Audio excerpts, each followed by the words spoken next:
Bonjour à tous, aujourd'hui dans Vidéo Physique, on va s'intéresser à la vitesse de libération. Alors pour ça, je vous ai préparé un petit schéma, attention. Voilà, c'est la Terre, vous l'avez reconnu. Alors je vais me placer moi sur Terre, mais en fait, on pourra appliquer les résultats sur n'importe quel astre, ce sera la même chose. Alors, je vais dessiner un homme sur cette Terre, et cet homme, il va lancer un objet à la surface de la Terre. Donc au début, il va le lancer pas très fort, donc l'objet il va retomber assez vite, dû à la gravité, dû à l'attraction gravitationnelle de la Terre.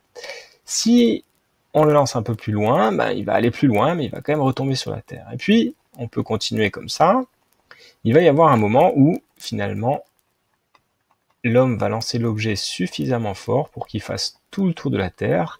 On dira à ce moment-là que l'objet va être satellisé, il va tourner autour de la Terre. Mais nous, c'est encore un autre cas qui va nous intéresser, c'est le cas où l'homme va lancer l'objet de telle sorte que l'objet finalement s'éloigne de la Terre et puis s'en éloigne indéfiniment, c'est-à-dire qu'il échappe à la gravitation, qu'il échappe à l'attraction gravitationnelle de la Terre.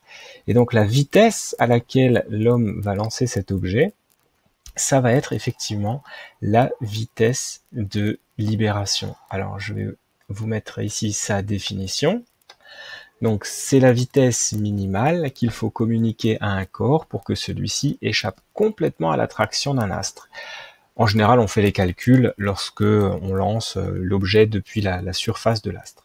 Donc comme je vous ai dit, nous on va se placer à la surface de la Terre et on va devoir calculer cette vitesse de libération. Alors pour ça, on a d'abord un tout petit truc à dire.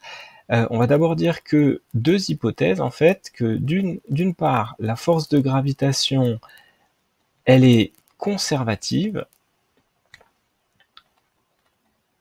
et aussi, on va ajouter qu'il n'y a pas de frottement. On est en l'absence de frottement pour l'objet lorsqu'il se balade comme ça dans l'univers.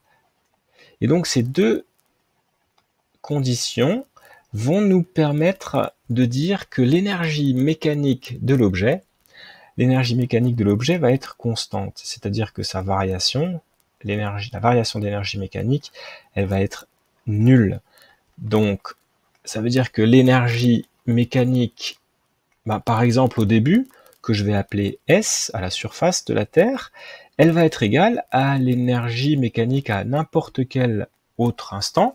Et en fait, moi, je vais prendre l'énergie mécanique à l'infini, en fait, quand l'objet sera à l'infini. Alors, je vais détailler un petit peu. L'énergie mécanique, bien sûr, c'est l'énergie cinétique. Donc ici, on aura l'énergie cinétique à la surface de la Terre plus l'énergie potentielle à la surface de la Terre, qui va être égale à l'énergie cinétique à l'infini, plus l'énergie potentielle de l'objet à l'infini.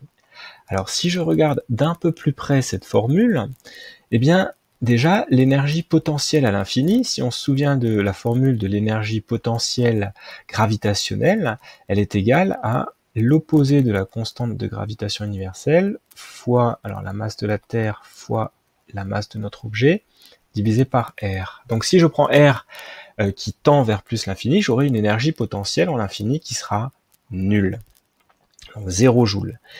L'énergie cinétique, en fait, on va considérer, c'est ce qui est marqué ici, que on communique au départ à l'objet la vitesse minimale pour qu'il puisse échapper à l'attraction de la Terre. C'est-à-dire qu'en fait, à l'infini, on va considérer que l'objet arrive en l'infini avec une vitesse nulle. Et donc s'il arrive avec une vitesse nulle, son énergie cinétique, elle sera également nulle.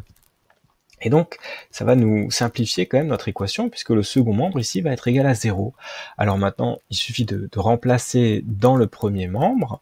L'énergie cinétique, elle va être égale à 1/2 fois la masse de l'objet fois la vitesse à laquelle on lance. Eh bien, c'est ça, c'est la vitesse de libération, au carré bien sûr, plus l'énergie potentielle gravitationnelle de cet objet, donc plus l'opposé de grand G fois la masse de la Terre fois la masse de l'objet divisé.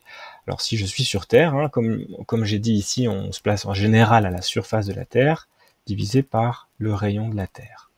Et donc tout ça, ça va être égal à 0, comme on vient de le voir. Donc je vais arranger un petit peu le premier membre ici. Alors qu'est-ce que je vois? Je vois que j'ai M ici et M ici. Donc je peux le mettre en facteur et en fait voir que le problème ne dépend pas de m. Et donc il va me rester que 1/2 de la vitesse de libération au carré, elle est égale à... Alors je fais passer l'énergie potentielle dans l'autre membre, je change le signe donc.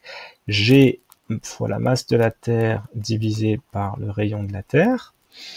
Donc maintenant, j'ai quasiment fini. Le 2 qui est là, je le fais passer là. Et puis le carré, je vais pouvoir enlever le carré en prenant la racine du second membre.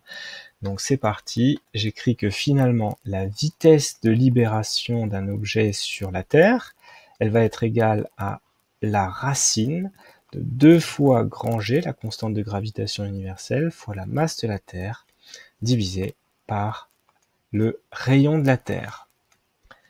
Et voilà, j'espère que ça vous a aidé.